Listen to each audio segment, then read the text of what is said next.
Subscribe now and press the bell icon. Never miss an update.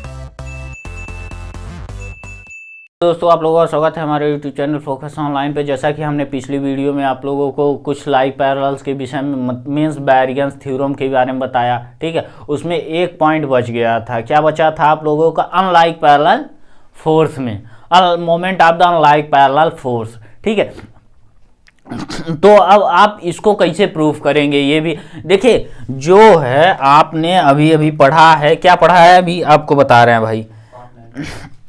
आपने अभी अभी पढ़ा है, मैंने कुछ बताया था आपको, जस्ट लाइक ओफो अभी पार्ट 18-19, ठीक है।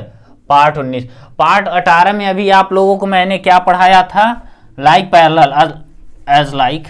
मान लीजिए ये लाइक पैरेलल होगा तो, ठीक है। अरे भाई रुक जाइए, बता रहे हैं। ये अगर P है, ये आपका Q है, ये आपका R है, ठीक है। B इसे लिए थे आप, O इसे लिए थे, A इसे लिए थे, ठीक है। आपने A इसे लिया था और ये से लिया था, ठीक है। तो मैंने जब आपको इस पॉइंट पे क्या निकाला था? मोमेंट अबाउट B पॉइंट पे। तो आपका क्या लिखा था मैंने? P multiply of A B minus vector है, ठीक है। माइनस ऑफ क्या होगा? Q, ठीक है, into multiply of B C. आप कर सकते हैं। बी सी डायरेक्शन क्या होगा आपका? इस साइड है, इज इक्वल टू 0। कहां से लिखे थे आप? ये सोच रहे होंगे, ठीक है। तो चलिए ये भी बता देते हैं भाई, 0 क्यों लिखे थे हम? आर है आपका फोर्स, इस पे मल्टीप्लाई ऑफ इस पॉइंट पे क्या होता है? बिंदुगामी। मतलब बिंदु क्या होती है? जिसकी कोई डायमेंशन ना हो, 0 डिग्री हो, मतलब 0 हो वो, ठीक है। तो अब आप सेटिस्फाइड हुए? Force into multiplication of direction, perpendicular direction कितना है आपका? 0 है। तो आप कंफर्म हुए कि नहीं? P into vector A B minus Q into B C, direction ये आपका इज इक्वल टू 0 आया आपका। अब जब डायरेक्शन सेम करेंगे, P into A B direction minus Q into B C direction इस साइड, तो बराबर 0 आएगा आपका। भाई ये अभी तक पॉजिटिव था क्योंकि डायरेक्शन इस साइड था ना। तो अब आपका इस साइड जब जाएगा तो आपका निगेटिव होगा। अब आप उस साइड ट्रांसफर कर दीजिए। P into A B is equal to Q into B C. आपका ये आ गया। ये समझ में आना चाहिए भाई, 0 कहाँ से आया? कई लोग कंफ्यूजन में होंगे, ठीक है। तो चलिए अब बात करेंगे किसकी? अनलाइक पैरेलल फोर्स की, ठीक है। अनलाइक पैरेलल फोर्स क्या है आपका? अनलाइक पैरेलल फोर्स में कैसे, मतलब कैसे ज्ञात किया जाएगा? अब आप एक कंडीशन आपको ये भी याद आ रहा होगा, सर अगर लाइक पैरेलल है, अगर लाइक पैरेलल है, किसी एंगल पे घूम रहा है तो क्या होगा? ये भी तो आपको आपके मन में आना चाहिए भाई, कंडीशन है। तो इसके विषय में हम आगे चल के अभी बता रहे हैं, जस्ट इसी के बाद बताएंगे। तब तक कि आप अनलाइक पैरेलल एक बार देख लीजिए, ठीक है। तो ये कंडीशन है, इंपॉर्टेंट कंडीशन है, तो जानना बहुत जरूरी है, ठीक है। तो क्या है अनलाइक पैरेलल कंडीशन, ठीक है। अनलाइक पैरेलल कंडीशन भाई मतलब क्या हो गया आपका? ये हमने ले लिया कोई तल क्षैतिज, ठीक है, एज लाइक मैंने इसको ले लिया भाई। एक फोर्स जो है इस साइड से मैंने नीचे की ओर लगाया और एक फोर्स मैंने इस साइड ऊपर की ओर लगाया, ठीक है। और यहाँ पे बीच में कोई वो है, जैसे कि आप पार्क वार्क में जाते हैं तो बैठने वाला बना रहता है, क्या कहते हैं उसको? बच्चों को खेलने वाला जो बना होता है बीच में। या फिर आप देख सकते हैं जो तराजू होती है ठेले पे लगी हुई होती है, उसे आप देख सकते हैं भाई। एक साइड रखो तो एक साइड दब जाता है, अनलाइक पैरेलल के जैसा, ओके। तो अब बात करेंगे भाई, मैंने ये फोर्स लगाया, ठीक। आपका जो तराजू है इस पे अगर वाट रखा जाए यानी क्या वेट कुछ रखा जाए, तो इस साइड वेट कब बराबर होगा? कब आपका जब वेट बराबर होगा? जब दोनों इक्वल होंगे। अदरवाइज अगर कोई भी कम हुआ तो या तो इसको आप इधर करेंगे या इधर करेंगे तो जाके बराबर होगा भाई, वेट को बराबर करने के लिए, ठीक है। तो अब आप बात करेंगे इसको, तो आपका ये एक फोर्स लग गया, ठीक है। चलिए सिंपल आते हैं। हमने एक फोर्स लगाया इस पे, क्या लगाया, Q लगा दिया मान लीजिए आप, ठीक है, और मैंने एक फोर्स P लगाया, ठीक है, ऊपर की तरफ मैंने लगाया, तो आपका क्या होगा भाई, तो इसमें रिजल्टेंट भी तो कुछ होना चाहिए। रिजल्टेंट मान लेते हैं आपका ये हो गया R, और अगर आपका P ग्रेटर है Q से, ठीक है, तो आपका R इज इक्वल टू कितना होगा, P माइनस Q होगा भाई, अनलाइक पैरेलल है। और अगर आपका Q ग्रेटर हुआ P से तो क्या होगा, Q माइनस P होगा, R is equal to R2 R1। और ये case number first, case number second, okay. तो हम बात करेंगे केस नंबर फर्स्ट की, जब P is greater than Q होगा, ठीक है। तो इसको इरेज कर देते हैं। ये आपका इरेज हो गया। तो आपका ये आया, मैंने इसी तल के समांतर एक बिंदु O ले लिया, ठीक है। अब इसको क्या करना है, O ये है, A मैंने इसको मान लिया, B मैंने इसको मान लिया, C मैंने इसको मान लिया, ठीक है। तो अब बताइए, क्या इसके अगर A के सापेक्ष हम अगर कोई मोमेंट लेते हैं, ठीक है, moment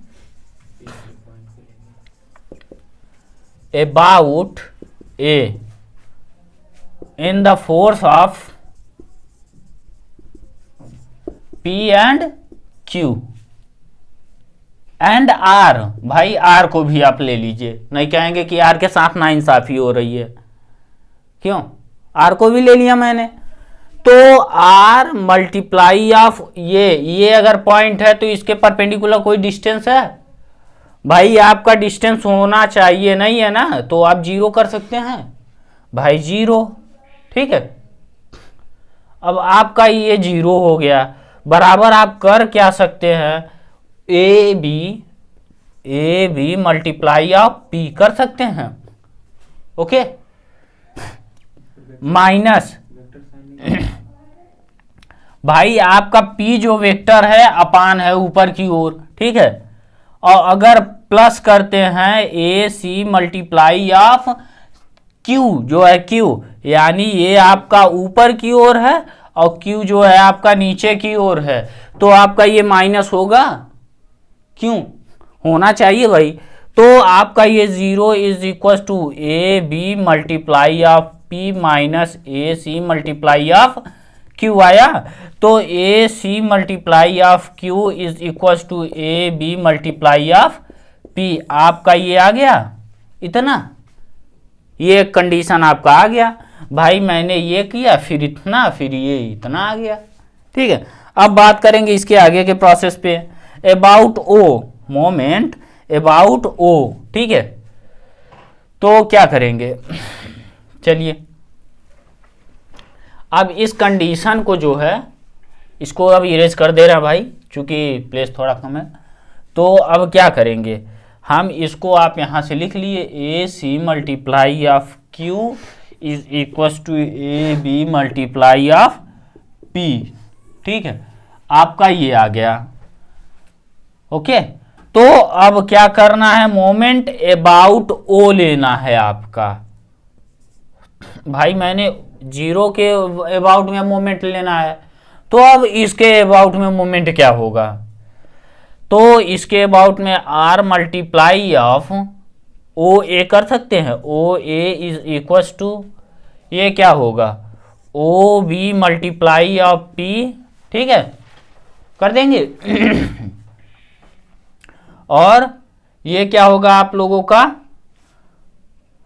minus of Q into OC कर सकते हैं, OC। इतना तो आपको समझ में आ ही गया होगा क्यों किए है भाई, मैंने डायरेक्शन इतना लिया, इस साइड से इस साइड, Q नीचे है और P ऊपर है, अपान डायरेक्शन में है, ओके। तो आपका भाई P को मैंने पॉजिटिव ले लिया और इसको मैंने निगेटिव ले लिया, ठीक है। आप चाहे इसको निगेटिव इन दोनों को ले लीजिए, इसको पॉजिटिव ले लीजिए, आपके ऊपर डिपेंड है, ठीक है। तो बात करेंगे अब इसके आगे के प्रोसेस पे। अब मुझे इतना प्रूफ करना है इसके बदले। अब मैं इससे कैसे प्रूफ करूंगा? तो भाई आप लिख सकते हैं O B multiply of P minus Q multiply of O C. तो क्या लिखेंगे आप इसके बराबर P into O B. O B को आप क्या लिख सकते हैं? O A plus A B लिख सकते हैं। O A plus O B, A B लिख सकते हैं आप इतना, minus of Q into O C. O C को क्या लिख सकते हैं आप?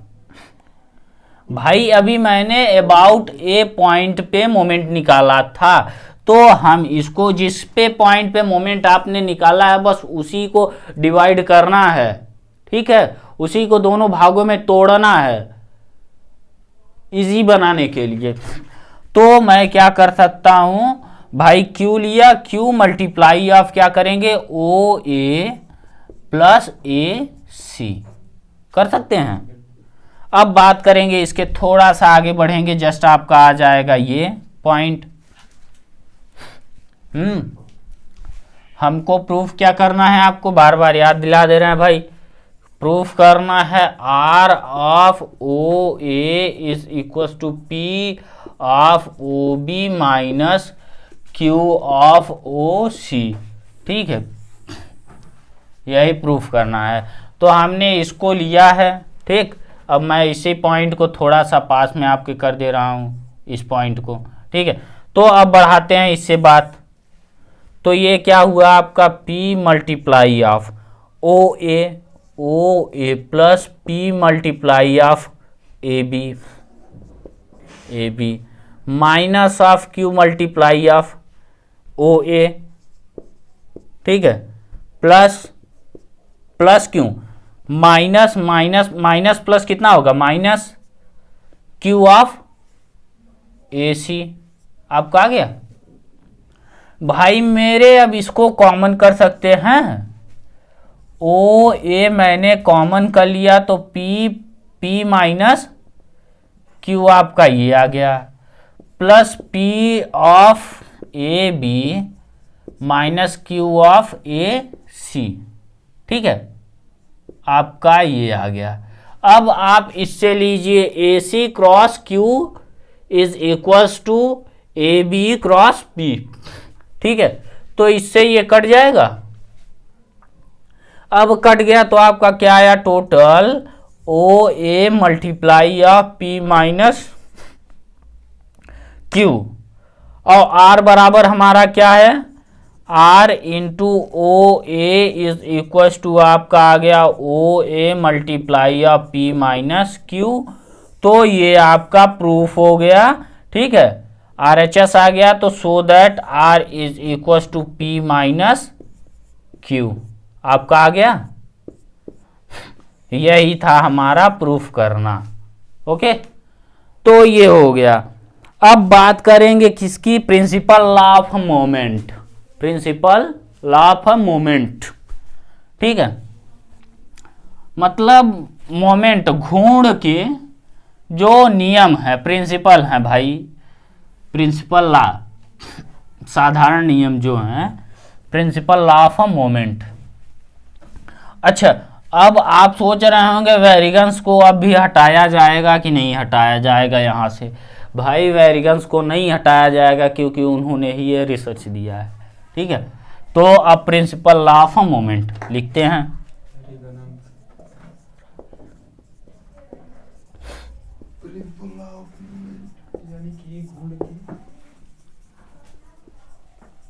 ठीक है, घूर्ण के साधारण नियम। तो अब इसका क्या नियम है भाई, अभी मैंने पढ़ाया, आपका क्लॉकवाइज होता है, एंटी क्लॉकवाइज मोमेंट होता है, ठीक है। तो इनके अनुसार क्लॉकवाइज मोमेंटों का योग, the sum of clockwise moment is equal to the sum of anti clockwise moment. It is the called principle law of moment, okay. क्या होगा आपका, द एलजेब्रिक सम ऑफ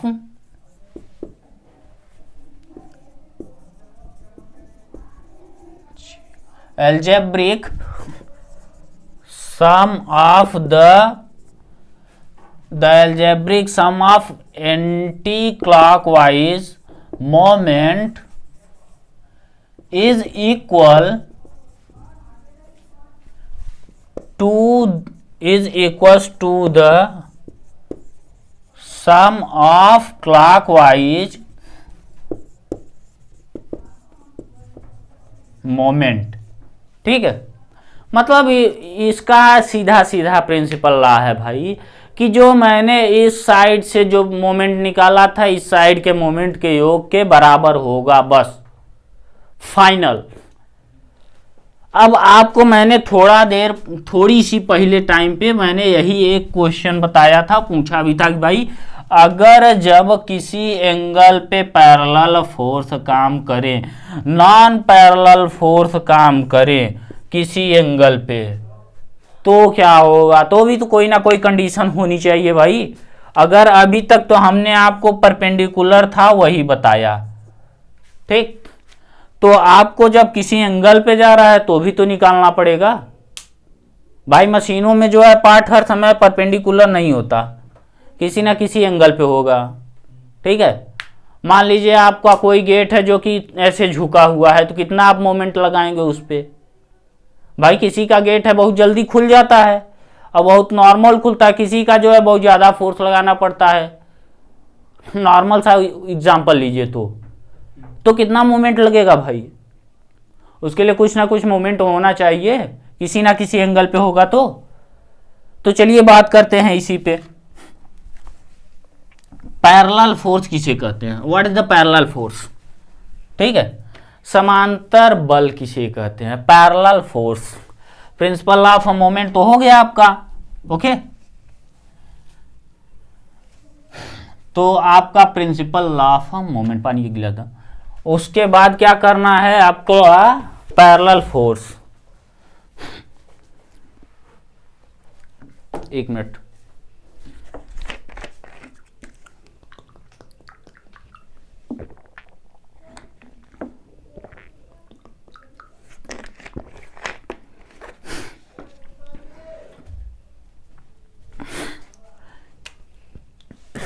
हाँ, पैरेलल फोर्स की बात कर रहे थे ना आपसे। पैरेलल फोर्स क्या है? पैरेलल फोर्स मतलब समांतर बल भाई। It can not meet at a point, it can not cross one to another force.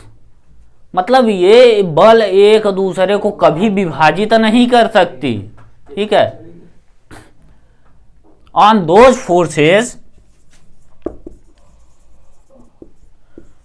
Forces can not cut to another.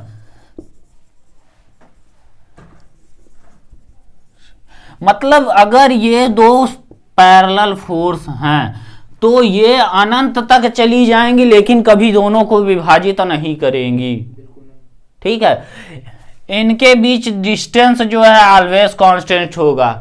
The distance between these forces is always constant, is called the distance on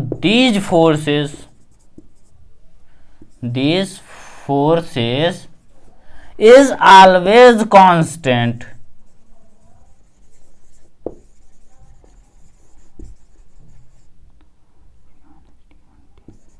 Constant. It is known as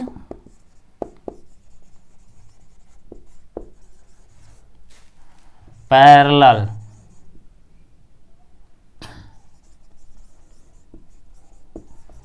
parallel force.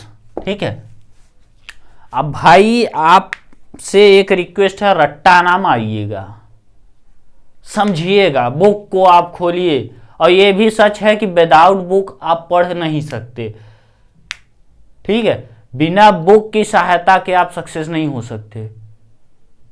तो आप थोड़ा प्रयास कीजिए, समझिए, रट्टा ना मारिए। Okay, तो अब ये हो गया। अब बात करेंगे लाइक पैरेलल अनलाइक पैरेलल की। भाई पैरेलल तो हो गया, अब बोलेंगे कई लोग कहेंगे सर ये तो पैरेलल है, चलिए ठीक है, हमने 2 फोर्स लगा दिया इस पे मैंने 2 फोर्स लगा दिया, एक फोर्स नीचे की ओर दाब रहा है, एक फोर्स ऊपर की ओर। तो भाई तो लाइक पैरेलल अनलाइक पैरेलल की बात आती है यहां से। मैंने फर्स्ट वाले चैप्टर में और सेकंड वाली चैप्टर में आप लोगों को बता दिया फोर्स एनालिसिस में क्या है लाइक पैरेलल, पैरेलल फोर्स क्या है, ठीक है। तो ज़्यादा डीपली कुछ नहीं बताएंगे, ओके, क्योंकि मैंने पहले शायद 10वीं या 11वीं पार्ट में है आपके पास, या 9वीं के पार्ट के आसपास, ओके, तो देख लीजिएगा, या 7th पार्ट शायद सिस्टम ऑफ फोर्स है क्या, चलिए ठीक है, जो भी हो आप देख लीजिएगा, ठीक है। तो बात करेंगे लाइक पैरेलल की। क्या लाइक पैरेलल फोर्स क्या है? Like parallel force which direction is the same, ठीक है। If a many forces are acting on a body and these forces of direction is equal, मतलब जो है डायरेक्शन सीधा सीधा the direction of these forces, direction of these forces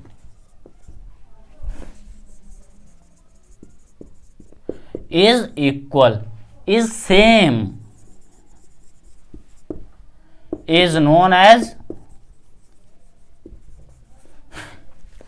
like parallel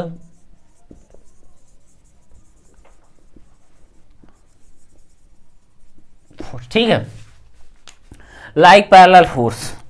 अब बात करेंगे लाइक पैरेलल फोर्स की। जैसे मान लीजिए ये हो गया आपका लाइक पैरेलल फोर्स, किसी एंगल पे थीटा पे जा रहा है, इसका जो डायरेक्शन है, अगर मानते हैं ये डायरेक्शन है तो ये डायरेक्शन है भाई, और ये हो गया लेकिन आपका जो एंगल है यहाँ से, ये तो ऑलवेज कांस्टेंट होगा, क्यों होना चाहिए भाई, तभी तो आप मानेंगे। अब इसके लिए आपका मोमेंट, ठीक है, the moment of like parallel force if they are acting at a angle theta degree, ठीक है, then the value of resultant निकालना है, अब रिजल्टेंट की वैल्यू, ओके। तो बात करते हैं अब इसकी, किसकी? लाइक पैरेलल फोर्स की। अनलाइक पैरेलल फोर्स क्या है? एक मिनट, अनलाइक पैरेलल फोर्स की थोड़ी सी बात कर ले। Which direction is not equal but angle is equal, ठीक है। एंगल एक minute, angle is not equal. Angle क्या डायरेक्शन है, जब नहीं इक्वल होगा तो एंगल कैसे होगा भाई? आपका अगर ये फोर्स है, इस साइड का फोर्स है, तो कैसे बता सकते हैं आपका, ठीक है। हाँ, angle and direction is not same, या कह सकते हैं भाई डायरेक्शन इज नॉट सेम, ठीक है। हाँ, but this is a parallel force, parallel हूं, ठीक है। तो क्या होगा? these forces of direction is not equal, is not same, ठीक है। it is known as unlike parallel force, parallel force, ठीक है, अनलाइक पैरेलल फोर्स, बस ये आपकी वैल्यू, ठीक है। तो अब अनलाइक पैरेलल फोर्स कैसे ज्ञात किया जाएगा भाई? अगर मान लीजिए कि हम एक फोर्स किसी एंगल पे लगा रहे हैं, अभी तक तो मैंने परपेंडिकुलर पे आप लोगों को निकाल के दे दिया था, ठीक है। अगर थीटा एंगल पे है, ये हो गया, तो मैंने भाई पैरेलल होना चाहिए, आप ये हमेशा ध्यान दीजिए, पैरेलल होना चाहिए, ठीक है। तो ये जो है आपका क्या, ये हम ये फोर्स लगा दिया आपका, क्या ये लगा सकते हैं भाई? ये भाई जाहिर सी बात लगा सकते हैं, पैरेलल है, लगाएंगे, क्यों नहीं लगाएंगे। आपका ये P हो गया, ये आपका Q हो गया, तो क्या ये थीटा एंगल जो है, ठीक है, आप अगर इसके परपेंडिकुलर एक डायरेक्शन कोई बिंदु लेंगे, क्योंकि हमको always perpendicular in the force लेना है, ऑन द फोर्स, तो क्या होगा भाई, अब सीधा सीधा ये 19 डिग्री हो गया। ठीक है, ये थीटा पे है तो ये भी तो थीटा होगा, क्यों नहीं होगा भाई, दोनों परपेंडिकुलर है, समांतर है। ठीक है, डायरेक्शन सेम है, डायरेक्शन अपोजिट है बट एंगल सेम है। अगर दोनों को देखा जाए एक साथ तो विपरीत देखा जाए तो कैसे सेम होगा भाई, इस साइड जो है 100 कितना होगा, 180 माइनस थीटा होगा, तो ये भी तो 180 माइनस थीटा होगा। हाँ, तो अब बात करेंगे इसकी, इसी पे कहिए प्रूफ करें। चलिए ठीक है, आगे बढ़ते हैं। ये हो गया। अभी आपको लाइक पैरेलल फोर्स के विषय में बताया, लाइक पैरेलल फोर्स की जो है इसको प्रूफ नहीं करा, उसके बाद लाइक पैरेलल फोर्स की प्रूफ कराएंगे। ठीक है, तो चलिए लाइक पैरेलल फोर्स की, क्योंकि इसकी डिफिनीशन बताना थोड़ा जरूरी था तो बता दिए। Like parallel force, the resultant of like parallel force. Okay, the resultant of like parallel force. ठीक है, थोड़ा खाए के तो क्या होगा भाई, the resultant of like parallel force. अब इसको कैसे लगाया जाएगा, आपका ये हो गया। ठीक है, तो ये आपका मैंने एक फोर्स ले लिया, लाइक पैरेलल फोर्स। ठीक, ये हो गया, क्यों हो सकता है ना। तो लाइक पैरेलल फोर्स में हमने इसको इस डायरेक्शन पे हमने नीचे गिरा दिया भाई, किसी पे फोर्स मैंने लगाया तो ये हुआ भाई, क्या कर सकते हैं। आप कहेंगे हाँ सर फोर्स लगाया तो लगाया भाई, अब क्या होगा, रिजल्टेंट जो होगा, मान लीजिए इसे P मान लिए, इसे Q मान लिए, आपका ये रिजल्टेंट हो गया। क्या हुआ, रिजल्टेंट आपका R आ गया। ठीक है भाई, इसे P ले सकते हैं, इसे Q ले सकते हैं। अब आप उसी को जस्ट अपोजिट भी तो कर सकते हैं भाई, क्योंकि अगर नीचे करते हैं तो फिगर कैसे बनाएंगे, थोड़ा आप भाई। चलिए ठीक है, आगे ऊपर देखते हैं। ठीक है, डायरेक्शन चेंज करके बस ऊपर अपोजिट देखते हैं। ठीक है, तो अगर हम Q इसको लिए और P इसको लिए तो resultant R is equal to P plus Q आएगा आपका। मैंने अगर इसको थीटा एंगल पे घुमाया है तो रिजल्टेंट भी थीटा एंगल पे गया, ये भी थीटा एंगल पे गया। क्यों, लाइक पैरेलल फोर्स है ना, पैरेलल फोर्स है, इसलिए ये आपका आएगा। तो हम क्या कर सकते हैं भाई बताइए, हम ये कर सकते हैं कि इसके perpendicular force into perpendicular distance moment is equal to, मान लीजिए हमने एक ये परपेंडिकुलर डिस्टेंस ले लिया O। ठीक, तो क्या इसे ले सकते हैं आगे तक के, मान लीजिए ये बिंदु हो गया O, ये हो गया M हो गया, ये हो गया N। ठीक है, ये फोर्स P के सापेक्ष लिया है मैंने, जब फोर्स P के सापेक्ष निकालेंगे तब। ठीक है, लेकिन हमको रिजल्टेंट का निकालना है मोमेंट, किसका निकालना है, रिजल्टेंट का, ना कि P का निकालना है। तो हम किसके सापेक्ष लेंगे डायरेक्शन, अगर हमको P के सापेक्ष P का निकालना होता, P के सापेक्ष सबका मोमेंट निकालना होता तो कहाँ से लेते, इससे लेते। Q के सापेक्ष निकालना होगा तो इससे लेंगे। ठीक है, अगर हमको P के सापेक्ष निकालना है तो P के सापेक्ष ले लिए भाई, क्यों ले सकते हैं ना। तो हम अब P के सापेक्ष ले लिए O और ये ले लिए हम। ठीक है, तो ये सीधा सीधा परपेंडिकुलर डिस्टेंस हमारा हो गया। हो गया, अगर इसको हम O मान लेते हैं, बिंदु O तो माने हैं भाई, इसको हम क्या मान लें, आपका O A मान लें, B मान लें। ठीक है, और यम मान लें, यन मान लें, या सी डी मान लें, जो मानना हो तो मान लीजिए। मेरा नाम विवेक है, मैं बी मान लेता हूँ, जो आपको मानना है मानिए, ठीक है, मानने में कोई दिक्कत नहीं है। तो भाई आप ये सीधा सीधा मान लिए। अब हमको क्या चाहिए, फोर्स पी, और ये डिस्टेंस हमारे पास है, एंगल है। एंगल नहीं भी है तो किसी एंगल पे घुमा होगा, देखा जाएगा आगे चल के। ओके, तो अब बात करेंगे किसकी, अगर हम इसके अबाउट मोमेंट निकालते हैं, मोमेंट अबाउट आर, तो क्या होगा, फोर्स इंटू परपेंडिकुलर डिस्टेंस होता है भाई।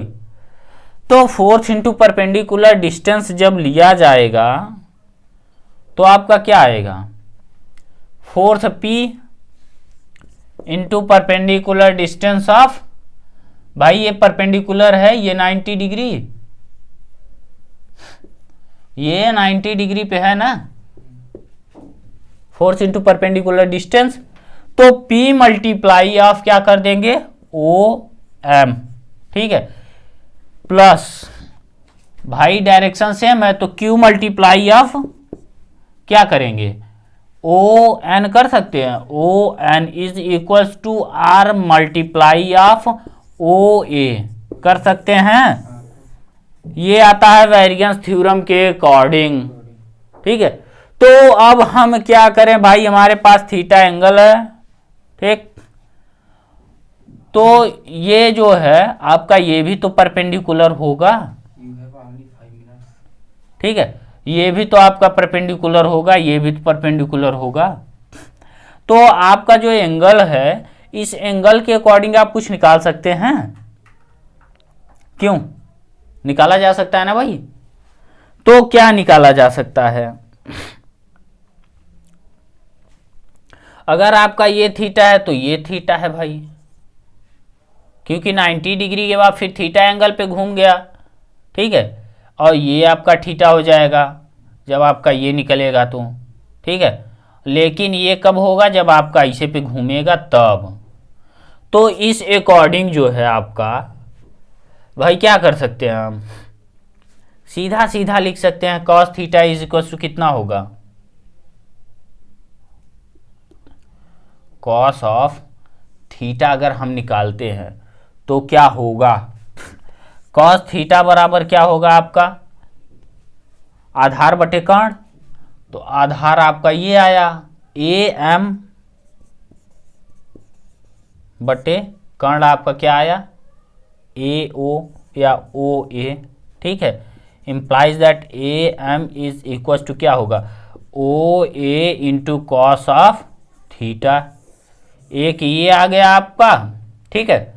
और आप जब बात करेंगे इसकी, इस पॉइंट की, तो भी आपका क्या आएगा भाई, आपका सीधा सीधा अगर हम इस अकॉर्डिंग लिया जाए तो अगर इसी के समांतर एक रेखा खींच लें तो क्या होगा, cos of theta is equals to क्या होगा, MN कर सकते हैं, क्यों, कॉस ऑफ थीटा बराबर क्या होगा भाई, MN कर सकते हैं, या CM, ये क्या होगा MN, या AN कर सकते हैं, AN, और इसको ट्रायंगल में लिए तो कॉस ऑफ थीटा बराबर क्या होगा, AN divide by AB, AB, ठीक है। तो अब क्या होगा, अब सीधा सीधा कर दीजिए, AN is equals to AB cos of theta, ठीक है, समझ में आया आप लोगों को। तो चलिए अब बात करेंगे इसके आगे के प्रोसेस पे। ये जो है आपका थीटा एंगल पे अगर घूम रहा है तो परपेंडिकुलर लिए, ठीक, इसके बाद थीटा एंगल से तो 190 ये आ गया, ये आ गया आपका, चलिए ठीक है, ओके, बात करेंगे आगे की कुछ प्रोसेस पे। तो अब जो है सीधा सीधा मान आप लोगों को रखना है। क्या रखना है? मान। ठीक है, थीटा एंगल कॉस थीटा बराबर ए बी, ये इतना बटा इतना। तो अब सीधा सीधा मान आप लोगों का जब यहाँ पे हम रखेंगे, या फिर हम सीधा सीधा इसके बटे में कर सकते हैं यार, ना बटे में करें चलिए कोई बात नहीं है, लेकिन अगर कर देते हैं तो क्या दिक्कत है? कुछ नहीं। चलिए ठीक है, अब मान ही इसको रख देते हैं। तो मान जो है आपका कॉस थीटा बराबर निकाल लिए ही हैं। तो अब जो है अब यहां से मान रखना स्टार्ट कर दीजिए। आपको इतने से इतना प्रूफ करना है। बात करेंगे किसकी? अब हमको मोमेंट अबाउट पी के सापेक्ष में इसका और इसका लेना है। ठीक है, क्या करना है? अब मैंने एम का मान निकाल लिया। अब इसी को अगर हम साधारण तरीके से बनाए फिगर तो क्या बनेगा? 1 मिनट बता रहे हैं भाई। तो अगर सिंपलीफाई करने के लिए अगर मैं फोर्स को छोटे में अगर फोर्स ये लूँ आर, भाई ये आर आपका ये हो गया। ठीक है, तो ये R is equal to P plus Q. ठीक है, क्यू इस साइड आर, इस साइड पी। ठीक है, आपका ये हो गया पी। ठीक, तो अगर मैं इसको परपेंडिकुलर एक रेखा लिया हूँ, आप लोगों को पहले सीधा सीधा बता रहा हूँ। ठीक है, तो ये जो है आप इसे देखिए, मैंने इस बिंदु को कोई ले लिया ओ। क्यों लिया भाई? मैंने इसे एंगल थीटा ले लिया। ठीक, तो ये जो है ये भी तो आपका नामकरण क्या किया था मैंने? ओ, इसको ओ, चलिए ठीक है, या ओ डैश इसको मान लेते हैं। इसको यम मान लिए, और ये क्या था? ए, और ये है बी आपका, ये है क्या? एन है, ये परपेंडिकुलर डिस्टेंस है। ठीक है, ये आपका परपेंडिकुलर डिस्टेंस है। ये आपका कितना होगा? ये भी तो आपका थीटा होगा। ओके, तो अब बात करेंगे इसके आगे के प्रोसेस पे क्या होगा भाई। अब ये होगा आपका फोर्स। अब ये क्या होगा? अगर इसके सापेक्ष हम मोमेंट निकालें, P इंटू एम ऑफ ए। ठीक है, और माइनस क्यों कर रहे हैं? क्योंकि अगर हम एन ऑफ ए करते हैं सीधा अगर जाता है। ठीक है, लेकिन ये डायरेक्शन अगर हम इसके लेते हैं तो इस साइड आ रहा है आपका, तो माइनस लेंगे। माइनस क्या होगा? A N of Q. तो P इंटू ए एम या M of A, M A is equal to A N of Q. तो P by Q is equal to कितना आया? A N by A M. A N by M A आ गया आपका। अब मेरे पास ये है, तो ए एम बराबर क्या है आपका, और ए एन बराबर क्या है? A B cos of theta divide by A M A O, या भाई O A cos of theta. अब ओ ये पॉइंट है, ओ डैश ये पॉइंट है, तो क्या होगा भाई? इससे आपका ये कट गया। तो P by Q is equal to क्या होगा? A B by O of A. आपका ये पॉइंट आ गया। अगर हम इसको D1 दूरी मान ले, इसको D2 दूरी मान ले, तो क्या होगा? ओ ए D1 बराबर क्या होगा आपका? ये होगा D2 डिवाइड बाई D1। तो आपका क्या होगा भाई? First force P multiply of D1 is equal to second force of Q into D2। ठीक है, ये आपका एक रिलेशन हो गया इसमें। ठीक है, अब हमको प्रूफ करना है। क्या प्रूफ करना है भाई? वो भी आपको बता देते हैं भाई, तभी तो वेरिएंस थ्योरम प्रूफ होगा। आपको प्रूफ करना है R into O dash of A is equal to P into O O M, ठीक है, प्लस एक मिनट, हाँ, plus Q into O of N. हमको ये प्रूफ करना है और हमारे पास ये, अब हमारे पास है एक फंडा। ओके, तो अब इन सभी को हम इरेज कर सकते हैं और इसी को हमको प्रूफ करना है। तो अगर हम इसको लेते हैं तो क्या होगा आपका, P multiply of O M. O M को क्या कर सकते हैं, O dash of M, O dash of M. तो ओ डैश ऑफ एम को क्या कर सकते हैं, O M minus A M कर सकते हैं। क्या होगा, O dash of A minus A of M, ठीक है, या एम ऑफ ए कर सकते हैं भाई, इतना तो कर सकते हैं ना। अच्छा, बराबर जो था इसके क्या था, P और ये D1 D2 एम ऑफ ए बराबर क्या था, O A cos of theta, O A cos of theta बराबर ये है आपका ए एम और ये है आपका ए एन, या एम ऑफ ए और एन ऑफ, या एम ये है ए ऑफ एन, ठीक है। तो आपका ये है, ये हमने पिछले निकाल चुका है, तो बस रख देंगे और क्या भाई, इसको क्यू कर दिए, क्यू के बाद O dash of A my plus क्या है ए ऑफ एन, ठीक है। तो अब क्या करना है भाई, P into O dash of A minus P into A M, ठीक है, plus Q into O dash of A plus Q into A N, ठीक है। तो हम इसके अकॉर्डिंग देखा जाए तो क्या आता है, Q into A N is equal to P into A M. आपका आ रहा है क्यों भाई, अगर हम इसको D1 के जगह क्या लिख सकते हैं भाई, D1 के जगह ए एम लिख सकते हैं, ए या एम ऑफ ए लिख सकते हैं, और इसको एन ऑफ ए या ए ऑफ एन लिख सकते हैं। तो अब आपका ये और ये डिवाइड हो गया, कट गया, तो आपका बचा क्या, P into O dash of A plus Q into O dash of ए।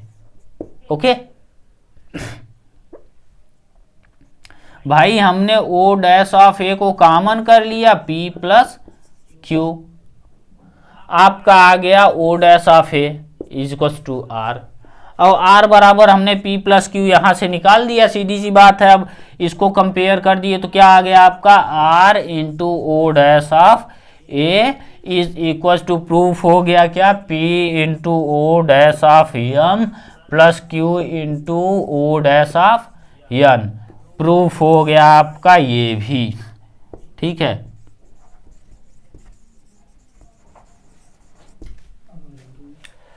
तो अब तक ने आपने समझा कि भाई कैसे ये रिजल्टेंट निकाला जाएगा लाइक पैरेलल में, अनलाइक पैरेलल में जस्ट लाइक इसी के जैसा है, ठीक है। तो अब आप लोगों से मिलते हैं अगले वीडियो में, तब तक के लिए bye. Subscribe now and press the bell icon. Never miss an update.